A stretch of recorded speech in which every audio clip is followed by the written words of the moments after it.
उत्तरकाशी के धराली में मंगलवार को प्रकृति का ऐसा कहर देखने को मिला जिसने पूरे गांव की तस्वीर को बदल कर रख दिया। धराली गांव में सब कुछ बर्बाद हो चुका है, सब कुछ मलबे में समा गया है।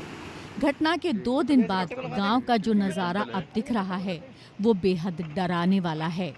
हर तरफ मलबे का ढेर है और मौके पर आईटीबीपी के जवान मौजूद हैं, लेकिन इलाके में जगह जगह हुए लैंडस्लाइड के कारण एनडीआरएफ और एसडीआरएफ की कई टीमें लगातार कोशिशों के बावजूद भी हादसे वाली जगह पर अभी तक नहीं पहुंच पा रही हैं। उत्तरकाशी के अलग अलग इलाकों में लगातार हो रहे लैंडस्लाइड की घटनाओं की वजह से कई रास्ते बंद हो गए हैं। रास्तों के बंद होने के कारण राहत और बचाव दल आगे नहीं बढ़ पा रहा है। एनडीआरएफ की कई टीमें अभी भी रास्ते में फंसी हैं। मलबा हटाने का काम जारी है। दलदल को ढककर एक एक कदम फूंक फूंक कर रख कर के टीमें आगे बढ़ रही हैं। हमारे राज्य सरकार, भारत सरकार की सभी एजेंसीज, मिलिट्री के सभी एजेंसीज, सभी equipments rescue and relief operations में लगे हुए हैं और आज सुबह से ही हमारे चॉपर सर्विसेज और वो सब कई लोगों को रेस्क्यू किया गया है। गंगोत्री साइड में 400 के आसपास लोग फंसे हुए हैं। हरसिल में भी लगभग 100 के आसपास लोग फंसे हुए हैं। तो उनको धीरे धीरे हम चॉपर से और बाकी जो पैदल चलने लायक लोग हैं उनको हम रेस्क्यू किया जा रहा है और हमने अपनी प्राथमिकता वैसे लोगों को रेस्क्यू और सुरक्षित लाने का रखा है जो कि ओल्ड एज के हों, महिलाएं हैं, बच्चे हों। ये अभी निर्देशित किया गया है कमिश्नर गढ़वाल को और आईजी गढ़वाल को। सबसे पहले जो वैसे व्यक्ति हैं उनको पहले हम रेस्क्यू किए जाए। हेलीकॉप्टर से बचाव कार्य किया जा रहा है। बहुत से यात्रियों को बचा भी लिया गया है और बहुत से यात्री अभी भी इस इंतजार में हैं कि कोई आएगा और उन्हें सुरक्षित यहाँ से निकाल कर ले जाएगा। जिन लोगों की जान बच गई है वो बहुत खुश हैं। मैं महाराष्ट्र से हूँ, मैं देहरादून में जॉब करती हूँ और हम यहाँ गंगोत्री घूमने के लिए आए थे लेकिन जो भी हो गया और आर्मी लोगों ने हमें अच्छे से रेस्क्यू करा दिया और यहाँ तक पहुँचा दिया। बहुत अच्छे से ध्यान रखा हमारा, सब कुछ सही हो गया। अब यहाँ तक आ गए, अब आगे भी चले जाएंगे। बहुत ज़्यादा सपोर्ट किया। आर्मी ना होती शायद हम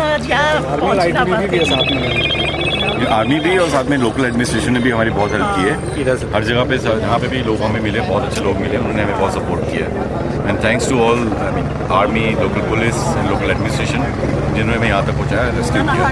जब मैंने सर जॉब के लिए वहाँ पे गया था तो वहाँ पे सर फंस गए हम, तो नीचे आए आर्मी वालों ने मदद की और हमें यहाँ पे उठाने। हम लोग गंगोत्री गए थे घूमने और हम लोग ने ये आपदा में मतलब हम लोगों के सामने ही हुआ ये आपदा, हम भी फंस चुके थे उसमें। तो प्रशासन की व्यवस्था तो काफ़ी अच्छी है, मतलब पावर और ये सब नेटवर्क नहीं रहने के बावजूद भी हम काफ़ी जल्दी रेस्क्यू हो चुके हैं उधर। धराली में हुई घटना को लेकर सीएम पुष्कर धामी ने कहा है कि इस हादसे में घायल हुए लोगों के बेहतर से बेहतर इलाज की व्यवस्था की जा रही है। हम सभी मिलकर इस आपदा से निकलेंगे। उन्होंने वहां से बचाकर निकाले गए लोगों से मुलाकात भी की। एक्चुअल में धराली में कुछ ऐसी हादसा हो चुका है। जब हमने हादसे के लिए करते ही हम हरसिल के ब्रिज पर पहुंचे तो हमने देखा उसमें सिलेंडर वगैरह ऐसे होटल्स वगैरह में बहुत सारी चीज़ें लेकर आ रही थी। हमने अपने आप को सेव करने के लिए फिर हम आपका आर्मी कैंट की साइड दूसरी ओर। आप लोग हरसिल में थे? हाँ जी, होटल में थे तो तभी ये सब हुआ था लैंडस्लाइड वगैरह। जस्ट हमारे होटल के आगे पूरा ये मलबा वगैरह भर गया था। फिर हम लोग वो देखे और तुरंत निकल गए, हमारा बैग पैक करके। धराली में थे आप लोग उस समय? उसके जस्ट बगल में एक होटल में। और फिर मतलब बैग पैक करके निकल गए और आर्मी के कैंप में आ गए, रेस्क्यू कैंप में। फिर वहाँ पता चला कि सिर्फ हमारा होटल बचा, बाकी सब रह गए। वहीं धराली के गांव में स्थानीय लोग अपनों की तलाश में हैं। लोग धराली में चल रहे रेस्क्यू ऑपरेशन का जायजा ले रहे हैं और इस उम्मीद में हैं कि उनके लापता हुए अपनों के बारे में कोई जानकारी मिलेगी।